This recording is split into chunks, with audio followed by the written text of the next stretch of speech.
Hi world, Lorraine Gada here, aka Lori G, your host and media content creator of the Creative Space podcast / show, the home of creativity. It's no secret that in the world we live in, creativity and the corporate world are like twins. Kids in the same family. So, in today's episode, we are going to be showing just that. What is the link between the corporate world and the creative world? And why is it? Creativity in the corporate space. Ladies and gentlemen, let's get creative. MC, life coach. I mean, the titles just keep building up. Husband, father, son.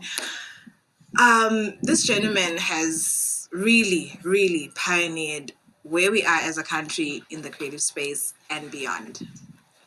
I am so excited for this interview, and I know you are too.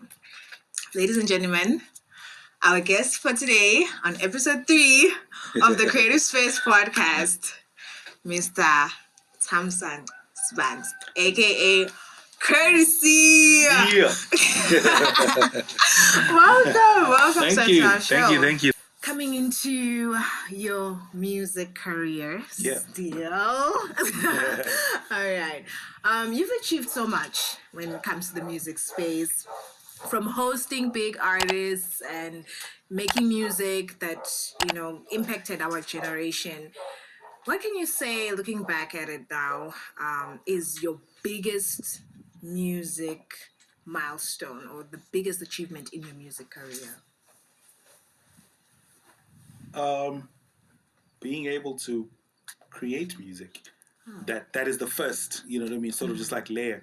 Being able to create music in, like you're saying, in maybe family structure that didn't understand it or even support it, and then also being able to create music in a country that perhaps for the longest time has not looked at it as a career. Exactly in the career point of view, or has not encouraged it. But then now we're in that space. The doors that have been opened for me simply just by being KrTC, the artist. I've met some great and amazing people. I've been in spaces with I've met President Barack Obama. Really? I met LL Cool J, which was like one of the coolest things ever. LL Cool J is like the coolest. Yeah, so there's all of these things that the music or the musician has allowed me to be able to do. Of course, there's going to be things like the awards. Yes. Just last year, Guaimane got the award for the outstanding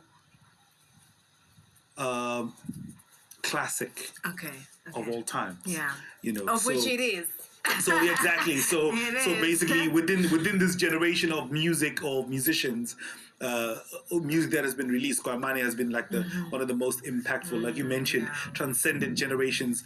I get so many great and amazing stories, but one of my favorite one is one young man told me of how, when you're in the car with your parents in the morning driving to school, it's either you listen to the news or the kids are on their headphones. Everyone's just like doing their own thing. But he says Guamani came on the radio, and what happened was a moment. And the moment was when the chorus comes on, the parents were singing. I think they had like a choral background or something. The parents were singing the chorus of the song, and then when the raps came on, the kids took over. So he says it created a moment in the car that they hadn't ever had before that moment as a family, where they're literally all involved, engaged, and present in that moment. Because generally, if gospel song comes on, it's only the parents that are singing, the kids are looking out the window, or the other way around. If it's a hip hop song that comes on, the kids and the parents are. But he says for the first time they had a moment together. So, in terms of like the biggest achievement in the music, for me, it has been the grace to be able to produce music that creates moments for people. You know what I mean? Music that people can use as a soundtrack for weddings with songs like Lutanvo, for gatherings and moments of joy and celebration with songs like Kwaimane.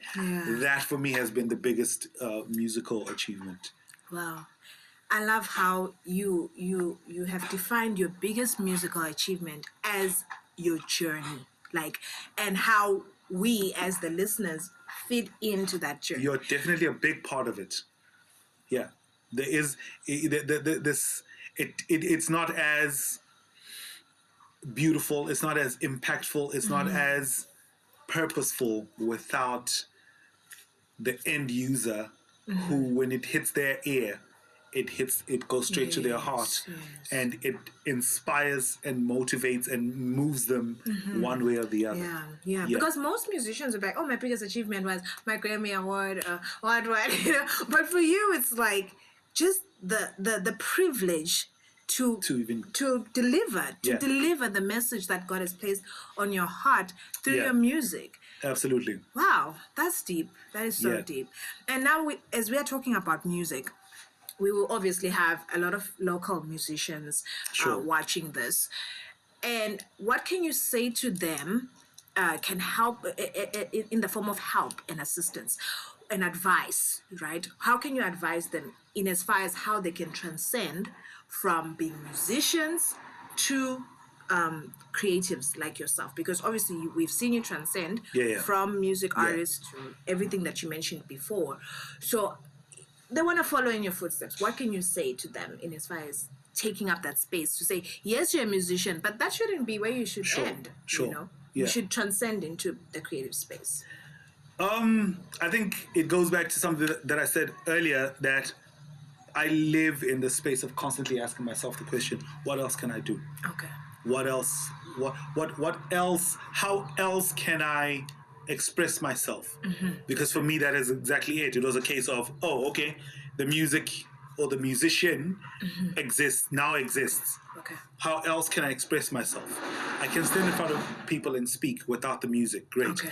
How many different platforms can I apply that on? I can apply it on radio. I can apply it on TV. Yes. I can apply it on, as an events MC. Great.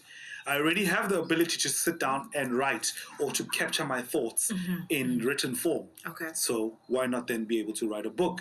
Why not then be able to be a copywriter for a marketing or an advertising agency? For a while, I was actually a copywriter for an advertising agency. That was like my job. All right. Because I already have the ability to sit down and write.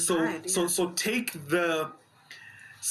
this ability of being a musician, and then break it down to its different components. Right. Within the musician or the musicianship. Okay. What are the different elements that come into play to build the musician? Okay. There's writing. Yes. There is speaking. There is listening. That's right. There's observation, because before I sit down and write, I need to have the ability to observe. Exactly. And then I also need to have the ability to collect information, assimilate it, and then disseminate it. You see, there's so many different components of being a musician. Okay. And you can use all of them all at once, or you can then now break them down to sort of like this granular or singular elements of it, and say, okay, when and how can I use this part of it?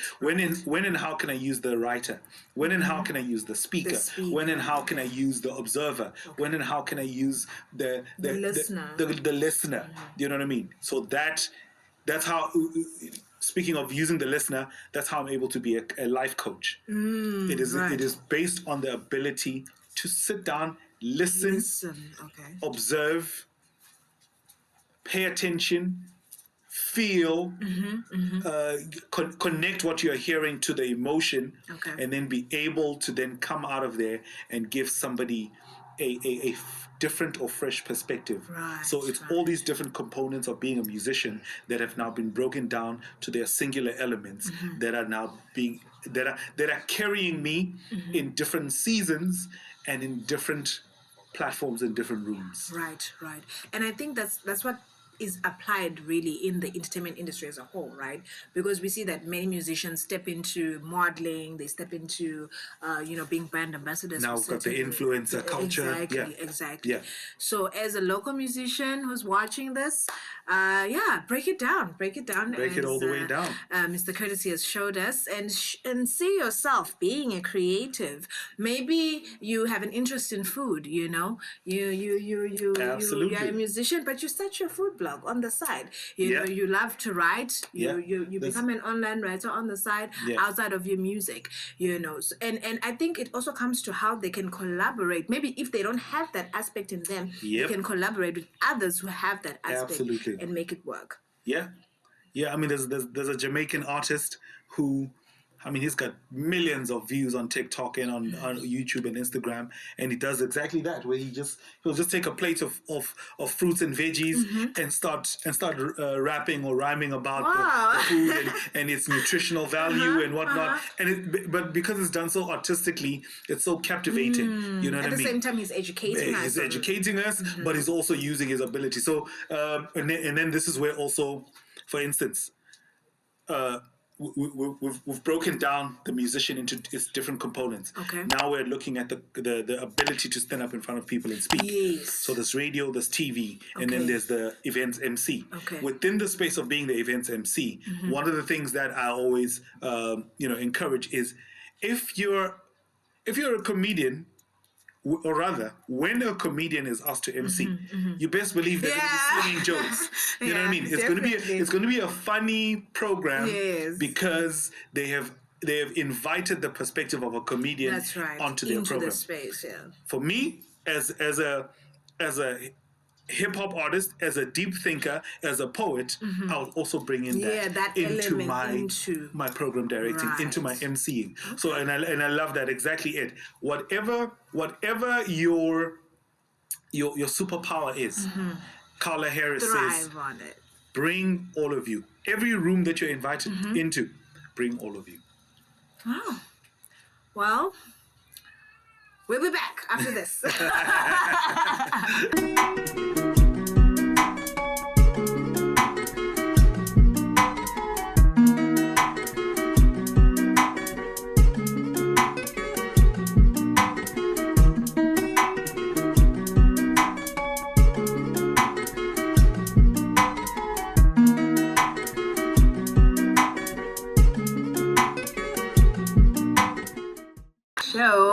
We're still here with Mr. KrTC, and we are just having an amazing time talking about creativity in the corporate world. Yeah. So that's the gist of the matter, what we're about to get into now. Yeah. Because we started off where you began, and now we're getting into, the gist of the matter. How important really is it for the creative world and the corporate world to come together? Because we are seeing it. It's taking place. It's undeniable. Sure. The influencers are in the office. The office personnel are looking for the creatives. Yeah. So how important is it really, especially in the era that we're in now, for these two worlds to come together? Historically, these two have always coexisted. Just even globally. However, the importance of the merger of the two is that in the corporate spaces where the money is being made, in the creative spaces where the genius is being unlocked in the form of art, music, creativity. If you look at all of the thriving economies in the world, the corporate is always coming in to fund and support the creative. Go to Nigeria. Case in point, they're not very far from us. when we saw like a sort of like a surge or like a takeoff of Nigerian movies and music, Yes, it is yes. because there was at a national level an intentional drive to boost and support Okay. creativity, art form, and sports. Right. We saw the same thing happen in South Africa. America obviously has always been It has always been doing that. It is the understanding that if there is no fueling and supporting of the creative community.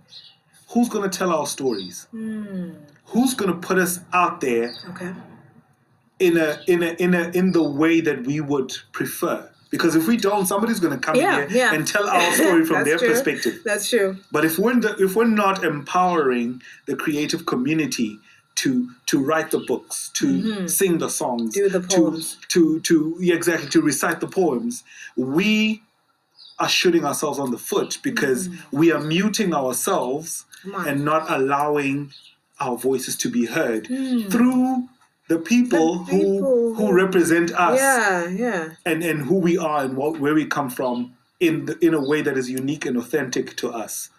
So that is why that the importance of corporate and creativity, is such an essential part of any society. Right. And we need to encourage that merger, and we need to magnify it and amplify it, and just make sure that it exists, and the two are synergized at every given point.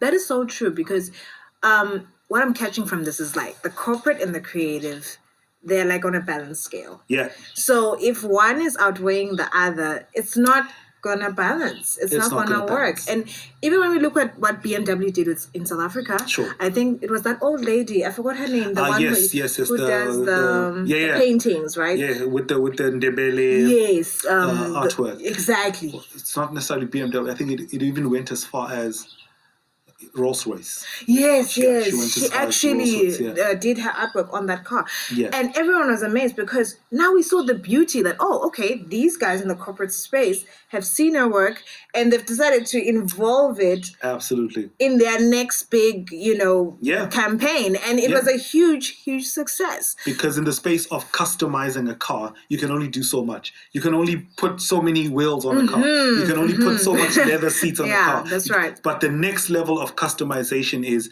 can we add an element of creativity to it?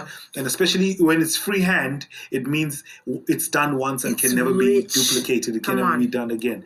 And now when it comes to music or the music world, as an artist, you can only perform so many times at Solani's and at the Exchange and at Bushfire before people are just like, okay, we've heard, next one, what's please. next? But within the corporate space, probably as we're sitting here right now, there's a corporate somewhere that has a corporate function needs a DJ, a poet, a singer, or something to actually add flavor to that event. MTN is doing their 21 days of YOLO Care right now. You know what I mean? So there's always something that's happening within the corporate space that requires a creative. So that is why it's important for you as a creative to build your brand to a certain level, to a certain point where the corporates want to associate with you and your brand in as far as all of their corporate function execution. Which brings me then to the next question, sir. To say that now that you're showing us the importance of, as a creative, as an artist, as a musician, writer, put yourself into the corporate space. Yeah. Is that why you juggle both so well? Because, I've had the privilege of seeing you on stage, delivering speeches, being a corporate MC. You were our instructor when we did Umsamo. Yeah. The confidence, the charisma. I was just sitting there and I'm like, Lord, when am I going to get to this level? It's so amazing to see because you're showing us that you have to juggle both and you have to juggle them so well. Absolutely.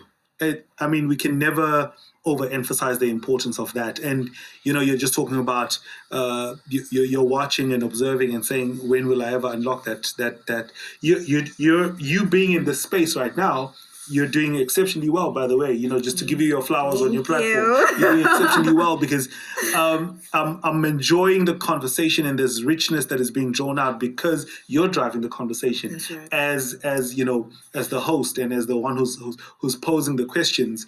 Actually, to a large extent, they're not even feeling like questions. It's just us having a having that free deep flowing conversation. But the important aspect or element to understand from there is just repetition. Okay. Everything is a muscle. Okay. Everything is a muscle. You know what I mean? You want big biceps, Yeah. drop into your push-ups and do them today, do them tomorrow, do them next week, do them next month. Everything is a muscle. So yes, I'm at a point whereby I may look like I just jump on stage and free flow, but for me, it has come from repetition. And every time before I jump on stage, I'm at home writing the script. I'm standing in front of the mirror, practicing, reciting, familiarizing myself with new words, familiarizing myself with the technical jargon of the industry that I'm going to be emceeing for on that particular event. You know, so it really does. Come back down to practice. How frequently are you allowing yourself to capture, to assimilate the information and familiarize it with your tongue so that when you stand up in front of people, it just flows. Wow. Yeah. Well, yes, TTS is a Christian platform. We value faith in God here very much. So you have professed your faith boldly, in public so many times. How important is your faith in Christ? How has it played a pivotal role in the men that you are, both on a personal level, to your family, your beautiful family, and to the people you work with on a day-to-day? No, absolutely. It has been the cornerstone of who I am and everything that I do. Once again, to go back to you keep on saying "We Got It" is your favorite song. In there, I said, "No circumstance is bigger than your dream." Put God first in every little thing. That's right. And the road to success will become even clearer. So it speaks to exactly that, to say, keeping my focus, my head, my heart, and focusing on God has anchored me. It has protected me. It has guided me in the spaces where decisions had to be made. My yes was very clear and my no was very firm. You know what I mean? There's definitely been spaces where a yes could have been harmful, could have been hurtful, could have been the end of my journey. Goodness. You know what I mean? So I always pray about things before I jump into them. I always touch base with, is this in line with my dreams, my aspirations, but most importantly, is this in line with God's purpose for my life? And that has been my winning formula, because excuse me, like I said, it has saved me, it has protected me. I can never overemphasize the importance of discipline, the importance of boundaries, the importance of having, as you flow in life, you need riverbanks. Because if you don't have riverbanks, the water in the river will spill out. That's right. And when the water in the river spills out, it's going to dry out because of the sun. What keeps the water flowing is that it is flowing within a specific path that is protected by the riverbanks. So we need to understand, especially when you have a gift, when you have a dream, when you have a calling, you need to protect it. Because if you don't protect it, you best believe it's going to fizzle and die. So that has been my formula that has helped me with building and raising a family. And it's also a formula that has helped me in interacting with people. There are certain spaces, there are certain podcasts that I've been invited to that I say no. And then when a Lorraine or a Lando Wutle calls me for the Living in Purpose podcast, I first go and check, what have you done? What are the conversations that are happening on your platform? Then I can show up. But otherwise, the best way I can put it in one line is, because of the calling on your life, where others can, you cannot. I'm going to live with that one. Where others can, you don't say, Sure. why, what about them? No, you Exactly. cannot. Because of the calling on your life. So let others drink every weekend. They can. Let them go to But you those cannot, places. because of the calling of your life. Oh my let them, you know what I mean? Do whatever they Yeah. want on the socials. Let them follow popular culture. Yeah. Let them dress however they want to dress. Let them go to wherever they want to go. But because as of the for calling you- on your life.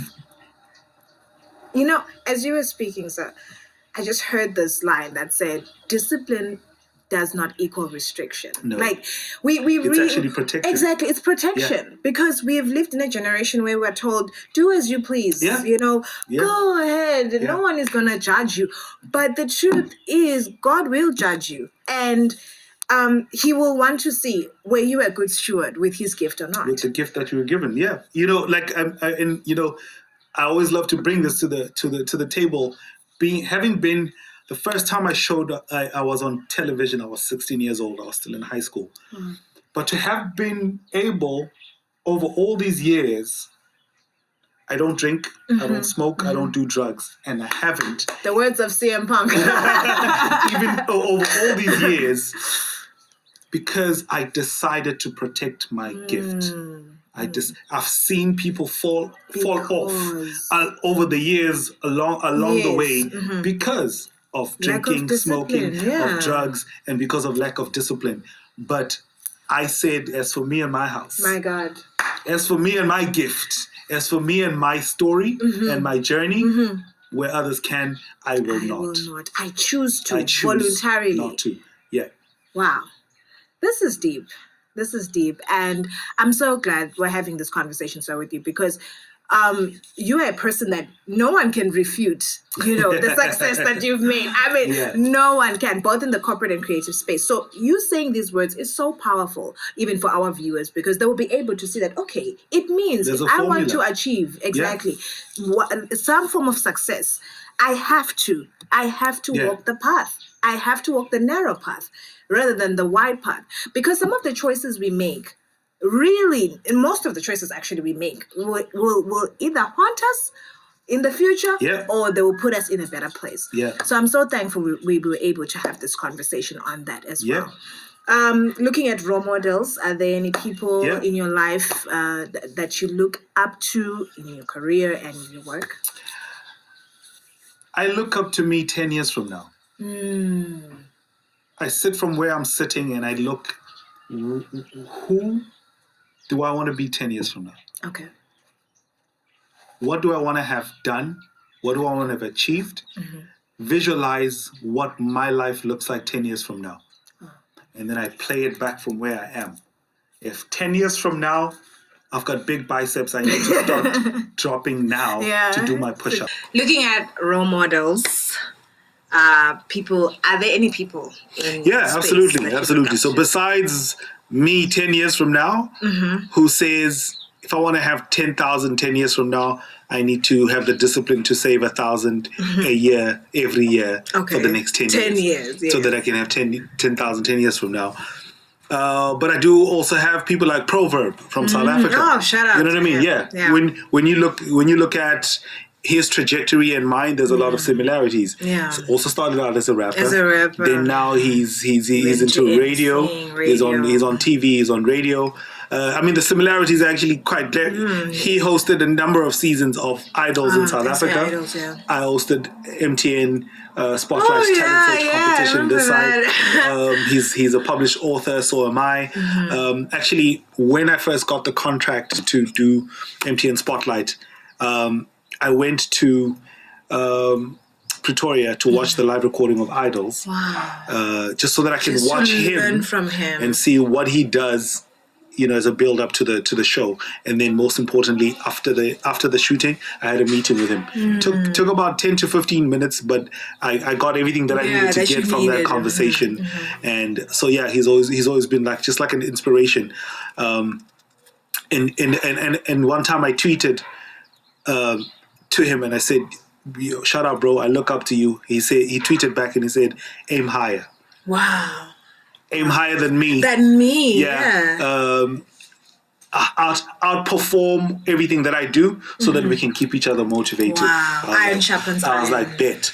Then of course we, in the arena of public speaking. Vusi Tembegwayo now is the blueprint. He's the gold standard. He just recently won another award for being a best speaker somewhere in the United States of America. Wow. So for somebody who comes from where we come from, who looks like us, but who is operating at a just global, breaking the boundaries. and he keeps pushing the envelope. He keeps breaking boundaries. He keeps showing us what is possible. So he's definitely somebody that I look up to in the space of public speaking. Then there's guys like Myron Golden, Eric Thomas, guys like Peter Sage. These are some of the people that, in the space of just like thought leaders. I just love the way they position themselves to look at life from a different perspective, and then the way they're able to package it in the form of either the spoken word or in the form of written word. Yes. So there's definitely a number of people who are just doing so many great and amazing things in this arena of unlocking people to be the best version of themselves. Wow. Yeah. Well, unfortunately, we're now reaching the end of this wonderful interview that I've been enjoying so much. As words of encouragement, parting words to the viewer who's going to watch this, what can you say, really, as words of encouragement in as far as this topic is concerned, creativity in the corporate space, just to speak to our viewer right now one-on-one and say something to inspire them, something to encourage them, and to carry this forth even as we are ending? If it's not been done, it does not mean it cannot be done. Sometimes it just might mean that you were supposed to be the one. You were supposed to be the first one. If I can tell you the number of firsts that I've been able to unlock just in my own personal life. I'm the first one in my immediate family to jump on a plane and fly anywhere in the world. I've been to 19 countries on 3 continents. I've got like hours and hours and hours of flight time because somebody had to be the first. Even just within my immediate family, there's not many marriages that have taken place, between, my father and the uncles and whatnot. But here I am, daring to walk this path of being in a happy, healthy, autonomous, committed relationship, because somebody has to be the one to say it is possible in my family, in my bloodline. And that's what I want to leave you guys with. Be the best that your bloodline has ever seen. Be your ancestors' wildest dream, and then pass it forward. Well, you heard it for yourself. Only on the Creative Space, the home of creativity. Bye-bye for today.